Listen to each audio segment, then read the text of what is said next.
विद्यार्थियों, आज की कक्षा में हम व्याकरण के एक नवीन विषय का अध्ययन करेंगे और आज का हमारा विषय है विद्यार्थियों शब्द रूपाणी। इसके अंतर्गत विद्यार्थियों हम जानेंगे कि किस प्रकार से पुल्लिंग के शब्द रूप चलते हैं, किस प्रकार से स्त्रीलिंग के शब्द रूप चलते हैं और किस प्रकार से नपुंसकलिंग के शब्द रूप चलते हैं। और उससे पूर्व विद्यार्थियों हम जानेंगे णत्व प्रक्रिया को कि किस प्रकार से न का ण हो जाता है, उस प्रक्रिया को भी हम आज की कक्षा के अंतर्गत जानेंगे। तो चलिए विद्यार्थियों, सर्वप्रथम हम जानते हैं णत्व प्रक्रिया को। यहाँ पर जानेंगे कि णत्व प्रक्रिया किस प्रकार से होती है। अब णत्व प्रक्रिया से क्या तात्पर्य विद्यार्थियों? णत्व प्रक्रिया से तात्पर्य है कि न के स्थान पर ण का होना।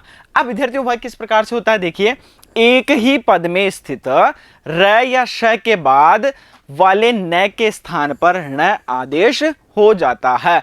अब विद्यार्थियों मान लीजिए एक ही पद है, उस एक ही पद में र या स के बाद वाले न के स्थान पर न हो जाता है। अब देखिए विद्यार्थियों, हमने यहाँ पर क्या देखा कि यहाँ पर है न।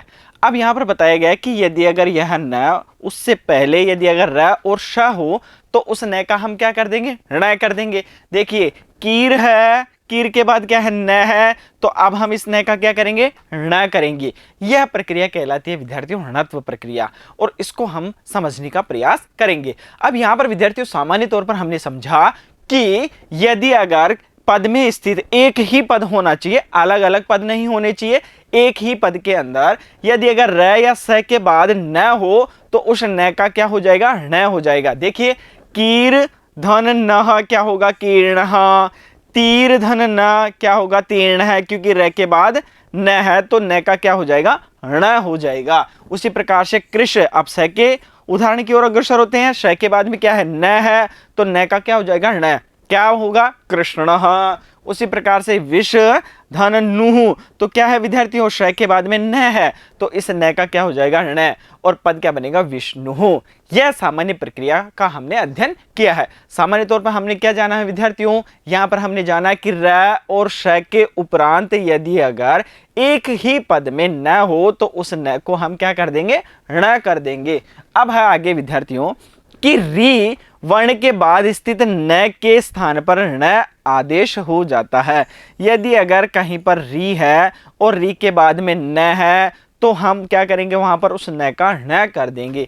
देखिए पितृ धन नाम क्या होगा, पितृनाम। अब जो न है उसको हमने क्या कर दिया, ण कर दिया, क्योंकि उससे पहले क्या है, री है। उसी प्रकार से नृ धन नाम क्या होगा, नृणाम। तिस्त्री धन नाम क्या होगा, तिस्त्रीणाम। अब यहाँ पर भी हमने विद्यार्थी द्वितीय वाक्य के अंतर्गत हमने सीखा है कि यदि अगर री है और उसके उपरांत यदि अगर न है तो वहां पर न का हम क्या कर देंगे, ण कर देंगे। पहली प्रक्रिया में हमने क्या समझा, यदि अगर र और श के उपरांत न है तो उसको क्या कर देंगे, ण कर देंगे। दूसरी प्रक्रिया में हमने सीखा कि यदि अगर री के बाद न है तो उसको भी हम ण कर देंगे। आगे है विद्यार्थियों की र श री के बाद स्थित न के स्थान पर न आदेश हो जाता है। यही हमने पीछे अध्ययन किया है। यदि बीच में 8 वर्णों स्वर ह य व र और विसर्ग और अर्ध विसर्ग और उसके उपरांत क वर्ग, प वर्ग, आ उपसर्ग एवं अनुस्वार का व्यवधान हो तो भी यह व्यवधान अनेक हो सकते हैं। व्यवधान हो तो भी, और ये व्यवधान अनेक हो सकते हैं, लेकिन सभी व्यवधान इनमें से ही होने चाहिए। विद्यार्थियों पीछे हमने सीखा कि र और श के उपरांत यदि अगर न है तो वहां पर हमें क्या करना है, ण करना है। फिर उसके उपरांत हमने सीखा कि यदि अगर री है तो वहां पर उसके आगे यदि अगर न है तो हम ण कर देंगे।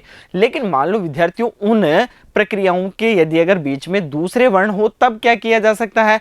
तब इन्होंने बताया कि यदि अगर र, श और री, क्या है विद्यार्थियों, र, श और री के बाद स्थित जो न है उसको हम ण कर सकते हैं, लेकिन वहां पर बीच बीच में कौन से वर्ण हो तभी हम कर सकते हैं, अन्यथा नहीं कर सकते। तो उन्होंने बताया विद्यार्थियों कि यदि बीच में 8 वर्णों, अब 8 क्या है विद्यार्थियों, 8 प्रत्याहार है। प्रत्याहार के दौरान हमने जाना कि 8 प्रत्याहार किस प्रकार से बनेगा। अब विद्यार्थियों यहाँ पर 8 प्रत्याहारों के अंतर्गत सामान्य तौर पर आप समझ लीजिए कि क्या क्या आएंगे, स्वर आएंगे, सभी प्रकार के स्वर होंगे।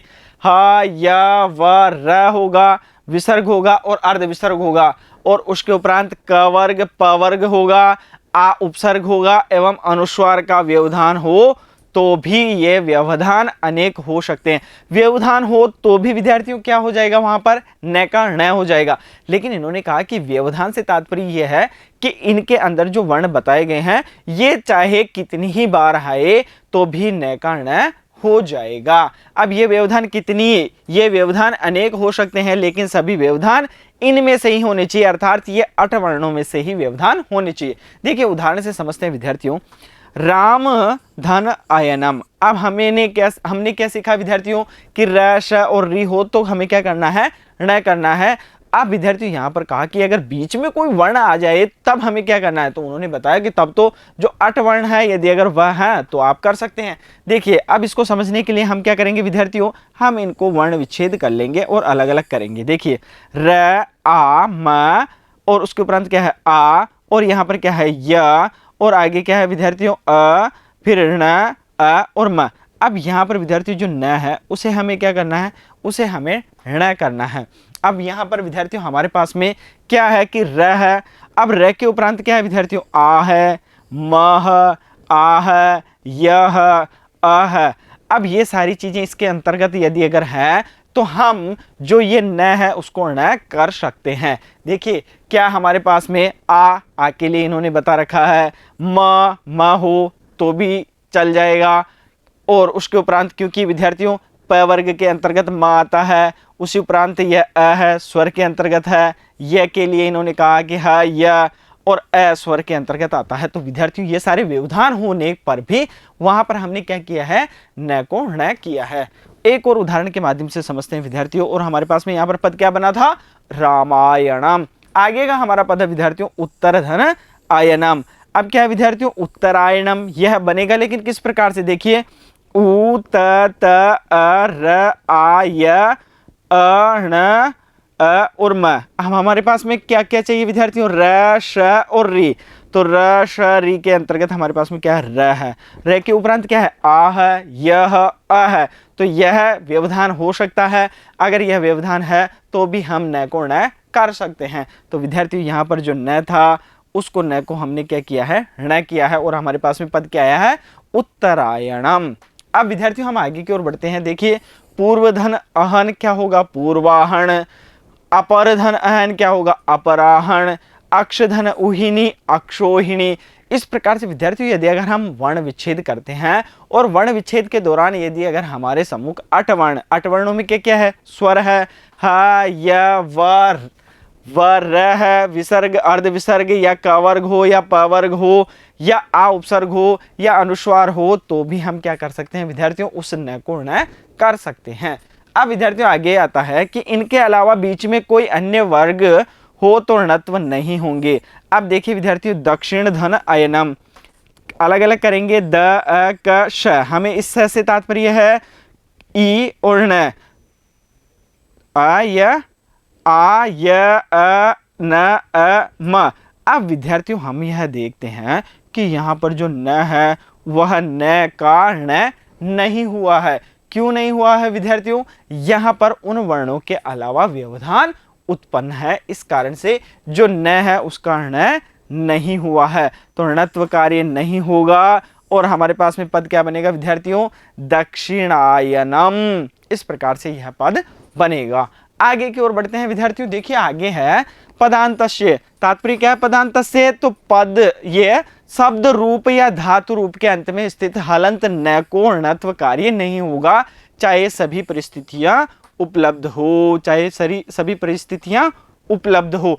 अब विद्यार्थियों जो पद है, जो शब्द रूप हम चलाते हैं, उन शब्द रूप के अंतर्गत यदि अगर वहां पर न है अंत में तो उसका न नहीं होगा। जैसे रामान। अब रामान के अंतर्गत विद्यार्थियों र है और आगे न है। अब उस न का न क्यों नहीं हुआ, क्योंकि यह किस में है विद्यार्थियों, पद के अंत में है। उसी प्रकार से पद क्या बना, रामान।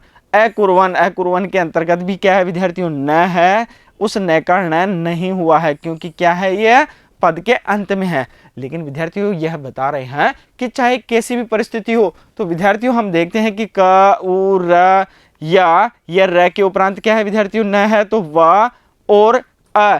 व्यवधान है, न हो सकता है लेकिन नहीं होगा। क्यों नहीं होगा? क्योंकि वह क्या है विद्यार्थियों, तो यहाँ पर बताया गया है कि शब्द रूप या धातु रूप के अंत में स्थित हलंत जो न है को णत्व कार्य नहीं होगा, चाहे सभी परिस्थितियां उपलब्ध हो। इस प्रकार से विद्यार्थियों हमने इसको समझा है। अब आगे की ओर है विद्यार्थियों षत्व प्रक्रिया। षत्व प्रक्रिया से क्या तात्पर्य है कि दंत्य श के स्थान पर मूर्धन्य श आदेश इन वर्ण ई उ री ली ए ओ ऐ औ ह य व र ल और क वर्ग क ख ग घ ङ के वर्ण के आगे स्थित आदेश और प्रत्यय से संबंधित दंत्य श के स्थान पर मूर्धन्य श आदेश हो जाता है। अब क्या है विद्यार्थियों, यहाँ पर क्या है मूर्धन्य श आदेश, वह है रामेशु, भानुषु, नदीषु, स्वामीषु, गमिष्यति, हरीषु, पितृषु, वधूषु, पठिष्यति और जेष्यति। क्या है विद्यार्थियों, यहाँ पर जो दंत्य स था उस दंत्य श के स्थान पर क्या आदेश हुआ है? मूर्धन्य श आदेश हुआ है। इस प्रकार से विद्यार्थियों हमने इस कक्षा के अंतर्गत जो णत्व प्रक्रिया है उसको भी समझा है और जो षत्व प्रक्रिया है उसको भी समझा है। अब विद्यार्थियों हम आगे अग्रसर होते हैं शब्द रूप की ओर। अब देखिए विद्यार्थियों जो शब्द रूप है वह शब्द रूप अजंत के अंतर्गत हम यहाँ पर अध्ययन करेंगे। अब शब्द रूप विद्यार्थियों पुल्लिंग में भी होंगे, स्त्रीलिंग में भी होंगे और नपुंसक लिंग में भी होंगे। उनके तीनों प्रकार से रूप चलेंगे। अब उसके अंतर्गत भी विद्यार्थियों कुछ अजंत होंगे और कुछ हलंत होंगे। अजंत से तात्पर्य है विद्यार्थियों कि उनके अंत में क्या होगा? स्वर होगा और हलंत से तात्पर्य है कि उनके अंत में क्या होगा? व्यंजन वर्ण होगा। अब देखिए विद्यार्थियों यहाँ पर है पुल्लिंग अजंत शब्द रूप। पुल्लिंग का है, अजंत से क्या तात्पर्य है? वहां पर अंत में क्या है विद्यार्थियों? स्वर वर्ण है और उसके रूप है। अब यहाँ पर है विद्यार्थियों बालक शब्द। बालक क्या है विद्यार्थियों? अकारांत है, क्योंकि यदि अगर हम वर्ण विच्छेद करते हैं तो अंत में हमारे पास में क्या शेष रहेगा? अशेष रहेगा। इस कारण से हम इसको क्या कहेंगे? अकारांत। अब यह रूप किस लिंग में है? पुल्लिंग में है, तो क्या कहेंगे? अकारांत पुल्लिंग। अब विद्यार्थियों जो बालक शब्द के रूप है वह हमारे सम्मुख है। यहाँ पर होती है विद्यार्थियों 7 विभक्तियां और एक संबोधन। प्रत्येक विभक्ति के अंतर्गत विद्यार्थियों एक वचन, द्विवचन और बहुवचन के पद होते हैं। देखिए किस प्रकार से यहाँ पर एक वचन, द्विवचन और बहुवचन विभक्तियां कितनी है? 7। प्रथमा, द्वितीया, तृतीया, चतुर्थी, पंचमी, षष्ठी और सप्तमी। और एक होता है विद्यार्थियों यहाँ पर संबोधन। इस प्रकार से विद्यार्थियों हमारे जो शब्द रूप हैं वह होते हैं। अब यहाँ पर विद्यार्थियों पूर्ण रूप से कितने पद बने हुए हैं? यहाँ पर विद्यार्थियों देखिए यहाँ पर कितने हैं हमारे पास में? 7 विभक्तियां हैं। संबोधन हम प्रथमा के अंतर्गत मानते हैं या गिना जाता है। इस प्रकार से विद्यार्थियों हमारे पास में यहाँ पर 21 पद बने हुए होते हैं। देखिए विद्यार्थियों अब हमें इसका अध्ययन करना है और इसको जानना है। अब विद्यार्थियों हम इसको किस प्रकार से स्मरण करें या किस प्रकार से ये हमारे लिए उपयोगी होंगे उनके विषय में हम जानेंगे। तो सर्वप्रथम विद्यार्थियों हम इसके उच्चारण की ओर अग्रसर होते हैं कि हमें किस प्रकार से इसे स्मरण करना है या उच्चारित करना है। तो विद्यार्थियों जो शब्द रूप है उन शब्द रूप को आप गीतिका के माध्यम से या गीत गाकर के माध्यम से भी आप इसको याद या स्मरण कर सकते हैं। देखिए किस प्रकार से बालकः बालकौ बालकाः प्रथमा। इस प्रकार से विद्यार्थियों हम इसको उच्चारित करके भी इसको स्मरण कर सकते हैं, याद कर सकते हैं।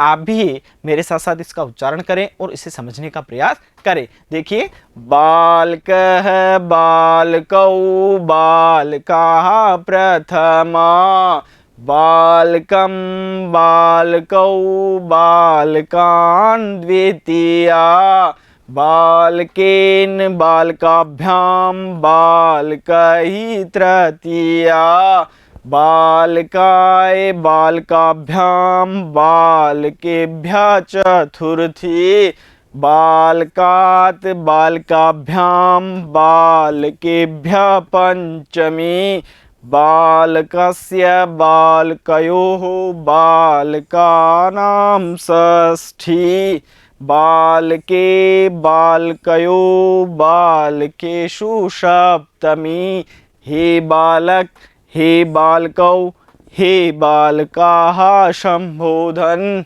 इस प्रकार से आप इसको उच्चारित करते हुए स्मरण कर सकते हैं और याद कर सकते हैं। अब विद्यार्थियों हम आगे के जो शब्द रूप हैं उनकी ओर अग्रसर होते हैं। देखिए विद्यार्थियों आगे क्या है? कवि शब्द। अब यहाँ पर विद्यार्थियों क्या है? अंत में ई है, तो यह पद क्या कहलाएगा? इकारांत पुल्लिंग शब्द। अब यहाँ पर भी विद्यार्थियों क्या है? एक वचन, द्विवचन और बहुवचन। विभक्तियां कितनी है? 7 विभक्तियां हैं। प्रथमा, द्वितीया, तृतीया, चतुर्थी, पंचमी, षष्ठी, सप्तमी और एक क्या है? संबोधन। देखिए, कवि ही, कवि, कवयः। अब विद्यार्थियों जिस प्रकार से हमने बालक शब्द का उच्चारण किया है उसी प्रकार से आप सभी जो शब्द रूप है उनको उच्चारित कर सकते हैं और स्मरण कर सकते हैं। देखिए, कवि ही, कवि, कवयः प्रथमा, कविम, कवि, कवीन द्वितीया, कविना, कविभ्याम, कविभिः तृतीया, कवये, कविभ्याम, कविभ्यः चतुर्थी, कवे, कविभ्याम, कविभ्यः पंचमी, कवे, कव्यो, कवीनाम षष्ठी, कवो, कव्यो, कवीषु सप्तमी, हे कवे, हे कवि, हे कवयः संबोधन। इस प्रकार से विद्यार्थियों जो कवि शब्द है उसको हमने यहाँ पर उच्चारित किया है, अब उसको समझने का प्रयास किया है। अब आगे की ओर बढ़ते हैं। देखिए विद्यार्थियों, आगे हमारे पास में साधु, अंत में क्या है यहाँ पर? उ, तो क्या होगा? उकारांतः पुल्लिंगः। अब शब्द रूप है वही एक वचन, द्विवचन, बहुवचन। विभक्ति कितनी है? 7 विभक्ति। प्रथमा, द्वितीया, तृतीया, चतुर्थी और पंचमी, षष्ठी, सप्तमी। इस और अंत में क्या है विद्यार्थियों? संबोधन। अब विद्यार्थियों यहाँ पर क्या है? यह एक वचन नहीं है, यहाँ पर क्या है? विभक्ति ही। क्या है विद्यार्थियों? यहाँ पर विभक्ति ही। और यह है एक वचन और यहाँ पर है विद्यार्थियों द्विवचन और यहाँ पर क्या है विद्यार्थियों? बहुवचन। देखिए प्रथमा के रूप कैसे चलेंगे? साधु, साधु, साधवः प्रथमा, साधुम, साधु, साधून द्वितीया, साधुना, साधुभ्याम, साधुभिः तृतीया, साधवे, साधुभ्याम, साधुभ्यः चतुर्थी, साधोः, साधुभ्याम, साधुभ्यः पंचमी, साधो, साधवो, साधूनां षष्ठी, साधो, साधवो, साधुषु सप्तमी, हे साधो, हे साधु, हे साधवः। किस में होगा? संबोधन के अंतर्गत। अब देखिए विद्यार्थियों कि इसी प्रकार गुरु शब्द, भानु शब्द, तरु शब्द, बंधु शब्द, रिपु शब्द, शिशु शब्द, वायु शब्द, प्रभु, विधु, ऋतु, सिंधु, बिंदु, बहु, इक्षु, शत्रु, ये सब आदि उकारांत शब्दों के रूप भी चलते हैं। क्या है विद्यार्थियों? रूप भी चलते हैं। इस प्रकार से विद्यार्थियों इनके रूप चलते हैं। देखिए यदि अगर हम जो गुरु है उसके रूप चलाएंगे प्रथमा विभक्ति के अंतर्गत क्या होगा? गुरुहु, गुरु, गुरवः। इस प्रकार से हम जो बाकी के रूप है उनको चलाकर अभ्यास कर सकते हैं और सीख सकते हैं। अब विद्यार्थियों हम आगे के जो शब्द रूप है उनकी ओर अग्रसर होते हैं। देखिए आगे है विद्यार्थियों ऋकारांत पुल्लिंग पितृ। अब पितृ के अंदर अंत में क्या है? री है, तो यह क्या होगा? ऋकारांत। तात्पर्य क्या है? पिता शब्द। रूप उसी प्रकार से विद्यार्थियों विभक्ति कितनी है यहाँ पर? विभक्ति वही 7 विभक्ति। प्रथमा, द्वितीया, तृतीया, चतुर्थी, पंचमी, षष्ठी, सप्तमी और क्या है? संबोधन। उसी प्रकार से एक वचन, द्विवचन और बहुवचन। अब विभक्ति हमें कहाँ लिखनी है? यहाँ पर लिखनी है विभक्ति ही। और जो हमारा वचन है ये क्या है विद्यार्थियों? एक वचन। ये क्या है? द्विवचन। और ये क्या है? बहुवचन। देखिए रूप किस प्रकार से चलेंगे? पिता, पितरौ, पितरः प्रथमा, पितरम, पितरौ, पितॄन् द्वितीया, पित्रा, पितृभ्याम, पितृभिः तृतीया, पित्रे, पितृभ्याम, पितृभ्यः चतुर्थी, पितुः, पितृभ्याम, पितृभ्यः क्या होगा? पंचमी, पितुः, पितरौ, पितॄणां षष्ठी, पितरि, पितरो, पितृषु सप्तमी। संबोधन में हे पितः, हे पितरौ, हे पितरः। अब इसी प्रकार विद्यार्थियों रस्व अर्थात जो छोटी री है से अंत होने वाले पुल्लिंग शब्दों भ्रातृ, भाई और जामातृ, जमाई या दामाद आदि के रूप चलेंगे। इस प्रकार से इनके रूप चलेंगे। अब आगे की ओर है विद्यार्थियों हमारे सम्मुख यहाँ पर है स्त्रीलिंग अजंत शब्द रूप। अब यहाँ पर विद्यार्थियों लिंग परिवर्तन हुआ है। अब यहाँ पर हमारे सम्मुख है स्त्रीलिंग के पद। अब स्त्रीलिंग के अंतर्गत विद्यार्थियों क्या है, रमः, अंत में क्या है, आ है, तो क्या होगा, आकारांत। आकारांत है स्त्रीलिंग शब्द है। देखिए एक वचन, द्विवचन, बहुवचन, विभक्ति प्रथमा, द्वितीय, तृतीय, चतुर्थी, पंचमी, षष्ठी, सप्तमी और अंत में क्या है, संबोधन। देखिए आगे है रमा, रमे, रमः प्रथमा, रमाम, रमे, रमः द्वितीया, रमया, रमाभ्याम, रमाभि तृतीया, रमाये, रमाभ्याम, रमाभ्यः चतुर्थी, रमायाः, रमाभ्याम, रमाभ्यः पंचमी, रमायाः, रमयोः, रमाणां षष्ठी, रमायां, रमयोः, रमाशु सप्तमी। हे रमे, क्या है विद्यार्थियों यहाँ पर, हे रमे, हे रमे, हे रमः संबोधन। इस प्रकार से इसके रूप चलते हैं। आगे की ओर देखते हैं विद्यार्थियों मति। मति में क्या है, इकारांत। इकारांत स्त्रीलिंग शब्द है। एक वचन, द्विवचन, बहुवचन और विभक्ति। मति, मति, मतयः प्रथमा, मतिम, मति, मति द्वितीया, मत्या, मतिभ्याम, मतिभि तृतीया। अब यहाँ पर इनके दो दो रूप हैं। देखिए मत्ये अथवा मतये, मतिभ्याम, मतिभ्यः चतुर्थी, मत्याः, मते, मतिभ्याम, मतिभ्यः पंचमी, मत्यः, मते, मत्योः, मतीनां षष्ठी, मत्यां, मत्तो या मत्योः, मतीषु सप्तमी। हे मते, हे मति, हे मतयः संबोधन के अंतर्गत। आगे की ओर बढ़ते हैं। देखिए विद्यार्थियों आगे हमारे पास में शब्द रूप क्या है, नदी। अब ई दीर्घ है तो क्या कहेंगे, ईकारांत स्त्रीलिंग शब्द। देखिए वही एक वचन, द्विवचन, बहुवचन और अंत में है विभक्ति। नदी, नद्यो, नद्यः प्रथमा, नदीम, नद्यो, नदीः क्या है द्वितीया, नद्या, नदीभ्याम, नदीभिः तृतीया, नद्यै, नदीभ्याम, नदीभ्यः चतुर्थी, नद्यः, नदीभ्याम, नदीभ्यः पंचमी, नद्यः, नद्यो, नदीनां षष्ठी, नद्यां, नद्यो, नदीषु सप्तमी। हे नदी, हे नद्यो, हे नद्यः संबोधन। अब विद्यार्थियों हम आगे के शब्द रूप की ओर अग्रसर होते हैं। देखिए आगे हमारे सम्मुख क्या है विद्यार्थियों, मातृ। तो मातृ के अंतर्गत हमारे पास में अंत में क्या बचता है विद्यार्थियों, री। तो यह क्या होगा, रिकारांत। मातृ से क्या तात्पर्य है, माता। तो क्या होगा विद्यार्थियों, रिकारांत स्त्रीलिंग शब्द। अब विद्यार्थियों यहाँ पर हमारे पास में वही तीन वचन और विभक्ति कितनी है, 7 और अंत में क्या है, एक संबोधन। देखिए इसको सुधार कर लेते हैं। एक वचनम, यहाँ पर क्या है विद्यार्थियों, विभक्ति ही। और उसी प्रकार से है यहाँ पर एक वचन, यहाँ पर है द्विवचन और यहाँ पर है बहुवचन। देखिए आगे है विद्यार्थियों हमारे पास में क्या है, मातृ शब्द। कैसे चलेंगे, माता, मातरौ, मातरः प्रथमा, मातरम, मातरौ, मातृः द्वितीया, मात्रा, मातृभ्याम, मातृभिः तृतीया, मात्रे, मातृभ्याम, मातृभ्यः चतुर्थी, मातुः, मातृभ्याम, मातृभ्यः पंचमी, मातुः, मात्रो, मातॄणां षष्ठी, मातरि, मातृः, मातृषु सप्तमी। और संबोधन में है हे मातः, हे मातरौ, हे मातरः। इस प्रकार से जो इसके रूप है वह चलेंगे। अब आगे की ओर बढ़ते हैं विद्यार्थियों। आगे हमारे पास में है फल शब्द। अब फल क्या है विद्यार्थियों, अंत में क्या बचेगा, तो क्या होगा, आकारांत। लेकिन यह किस लिंग का है, यह है विद्यार्थियों नपुंसक लिंग का। तो क्या होगा, आकारांतः नपुंसक लिंग शब्द है।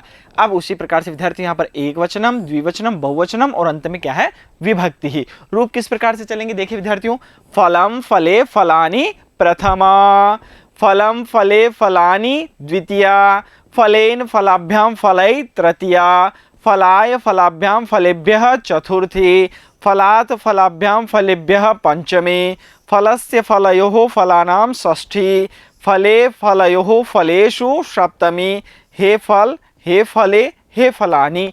यह बनेंगे संबोधन के अंतर्गत। आगे का हमारा शब्द रूप है विद्यार्थियों, देखिए उकारांत नपुंसक लिंग। अब उकारांत किस प्रकार से हुआ विद्यार्थियों, मधु। मधु है तो अंत में क्या शेष रहेगा, उ।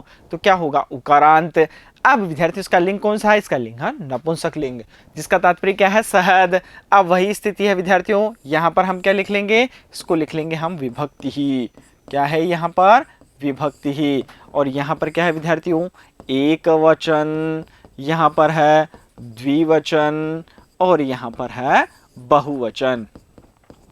देखिए विद्यार्थियों अब रूप कैसे चलेंगे? मधु, मधुनी, मधुनी। प्रथमा के अंतर्गत मधु, मधुनी, मधुनी। द्वितीय के अंतर्गत देखिए यहां पर दोनों में अंतर है, किस प्रकार से मात्राओं का प्रयोग किया गया है। मधुना, मधुभ्याम, मधुभी तृतीया। मधुने, मधुभ्याम, मधुभ्यः चतुर्थी। मधुनः, मधुभ्याम, मधुभ्यः पंचमी। मधुनः, मधुनोः, मधुनाम षष्ठी। मधुनी, मधुनोः, मधुषु सप्तमी। हे मधु या हे मधु, यह संबोधन एक वचन में हे मधु, हे मधु, हे मधुनी, हे मधुनी, यह बनेगा विद्यार्थियों संबोधन के अंतर्गत रूप। अब आगे की ओर बढ़ते हैं। आगे है विद्यार्थियों हमारे पास में सर्वनाम शब्द। अब सर्वनाम शब्द क्या है विद्यार्थियों? तो संज्ञा के स्थान पर प्रयुक्त होने वाले शब्द सर्वनाम कहलाते हैं। संस्कृत में सर्व शब्द से आरंभ होने वाले 35 सर्वनाम शब्द हैं, इसमें संबोधन नहीं होता है। और अब हम अध्ययन करेंगे विद्यार्थियों यत सर्वनाम का, जिसका तात्पर्य है जो। अब यहाँ पर विद्यार्थियों इनके रूप चलेंगे पुल्लिंग के अंतर्गत, स्त्रीलिंग के अंतर्गत और नपुंसक लिंग के अंतर्गत। लेकिन विद्यार्थियों इसके अंतर्गत क्या नहीं होता है? संबोधन नहीं होता है। देखिए यहाँ पर क्या है विद्यार्थियों, सर्वप्रथम हम क्या पढ़ेंगे? विभक्ति। और उसके उपरांत क्या है विद्यार्थियों? यहाँ पर एक वचनम, और यहाँ पर क्या है? द्विवचनम, और यहाँ पर क्या है विद्यार्थियों? बहुवचनम। देखिए प्रथमा के अंतर्गत क्या होगा विद्यार्थियों? यह, यौ, ये प्रथमा। यम, यौ, यान द्वितीया। येन, याभ्याम, क्या है विद्यार्थियों? येन याभ्याम। इसको सही कर लेते हैं हम। येन याभ्याम, येन याभ्याम यई तृतीया। यस्मै याभ्याम येभ्यः चतुर्थी। यस्मात् याभ्याम येभ्यः पंचमी। यस्य ययोः येषाम षष्ठी। और यस्मिन ययो येषु क्या होगा? सप्तमी। और इसके अंतर्गत संबोधन नहीं होता है। अब इसके स्त्रीलिंग के रूप देखते हैं विद्यार्थियों। स्त्रीलिंग के अंतर्गत क्या होगा विद्यार्थियों? यहां पर लिखा जाएगा या तो जो स्त्रीलिंग शब्द। अब सर्वप्रथम विभक्ति, उसके पश्चात एक वचन, फिर उसके पश्चात द्विवचन, और उसके पश्चात क्या है विद्यार्थियों? बहुवचन। देखिए यहां पर किस प्रकार से रूप है? या, ये, यह प्रथमा। याम, ये, यह द्वितीया। यया, याभ्याम, याभि तृतीया। यस्यै, याभ्याम, याभ्यः चतुर्थी। यस्याः, याभ्याम, याभ्यः पंचमी। यस्याः, ययो, यासाम षष्ठी। यस्याम, ययो, यासु सप्तमी। इस प्रकार से इसके रूप चलते हैं। अब विद्यार्थियों इसके रूप चलेंगे नपुंसक लिंग के अंतर्गत। तो विद्यार्थियों नपुंसक लिंग के अंतर्गत यहाँ पर जो दो विभक्तियां हैं उसमें ही परिवर्तन है, और बाकी जो शेष विभक्तियां हैं तृतीया से सप्तमी तक वह पुल्लिंग के अनुसार ही चलेगी। तो विद्यार्थियों यहाँ पर क्या है? यहाँ पर है विभक्ति, और उसके उपरांत क्या है विद्यार्थियों? यहाँ पर एक वचन, और आगे क्या है? द्विवचन। उसके उपरांत क्या है? बहुवचन। क्या है विद्यार्थियों? यत तात्पर्य क्या है? जो नपुंसक लिंग शब्द। देखिए प्रथमा में यत, ये, यानी प्रथमा। यत, ये, यानी द्वितीया। अब प्रथमा और द्वितीया में रूप कैसे चल रहे हैं? एक ही तरह के।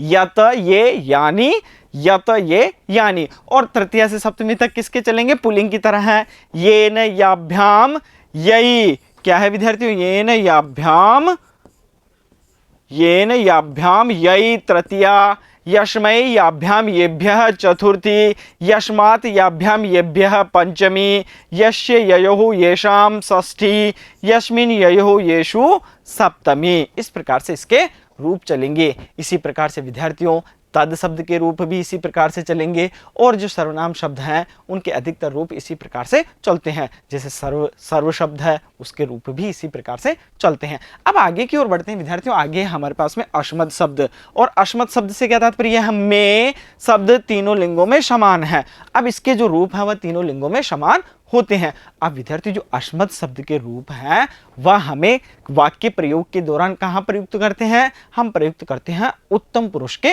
अंतर्गत। अब देखिए विद्यार्थियों यहाँ पर भी हम इसको परिवर्तन कर लेते हैं। यहाँ पर क्या है?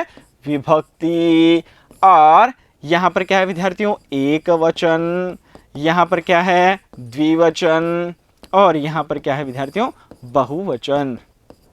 देखिए रूप कैसे चलेंगे, अहम आवाम वयम प्रथमा, माम आवाम अस्मान् द्वितीया, मया आवाभ्याम अस्माभि तृतीया, मह्यम आवाभ्याम अस्मभ्यम चतुर्थी, मत आवाभ्याम अस्मत् पंचमी, मम आवयोः अस्माकं षष्ठी, मयि आवयोः अस्मासु सप्तमी। इसी प्रकार से विद्यार्थियों जो अस्मत् शब्द हैं उसके साथ साथ ही जो युष्मद् शब्द हैं उसके रूप चलते हैं। और युष्मद् से क्या तात्पर्य है, तुम, इसके भी तीनों लिंगों में समान रूप चलेंगे। इसी प्रकार से विद्यार्थियों आरंभ में क्या है, यहाँ पर विभक्ति, उसके उपरांत क्या है एक वचन, उसके उपरांत क्या है विद्यार्थियों द्विवचन, और उसके उपरांत क्या है विद्यार्थियों बहुवचन। इसको हम हटा लेते हैं।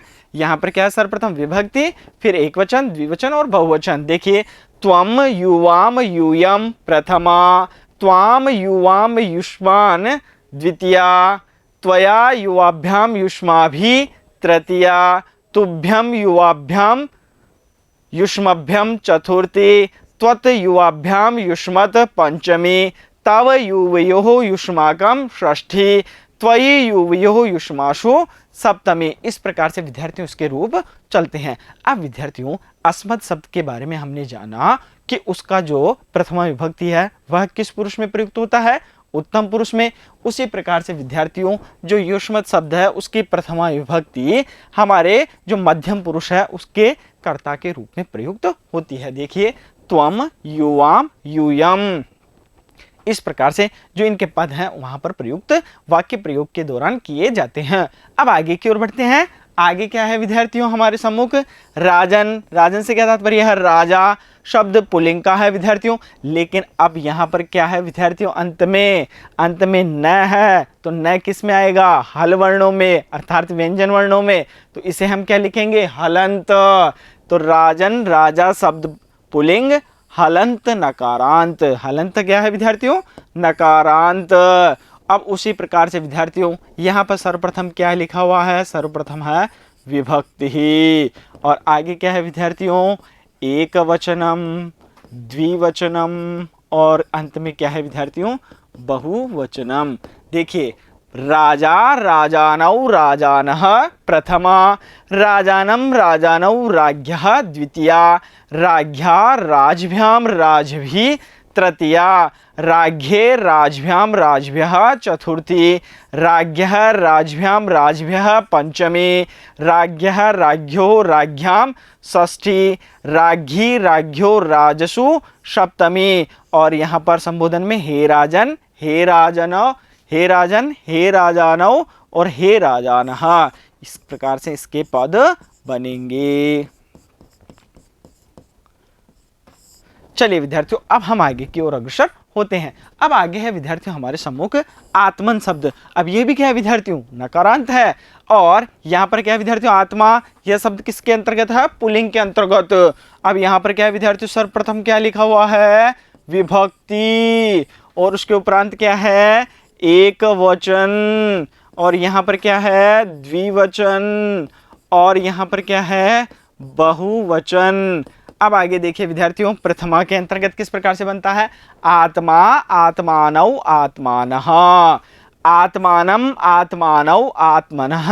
द्वितीय के अंतर्गत आत्मना आत्मभ्याम आत्मभि, तृतीया आत्मने आत्मभ्याम आत्मभ्यः चतुर्थी, आत्मनः आत्मभ्याम आत्मभ्यः पंचमी, आत्मनः आत्मनो आत्मनाम षष्ठी, और आत्मनि आत्मनो आत्मसु क्या होगा विद्यार्थियों यहाँ पर सप्तमी, और हे आत्मन हे आत्मानव हे आत्मानः बनेगा संबोधन के अंतर्गत।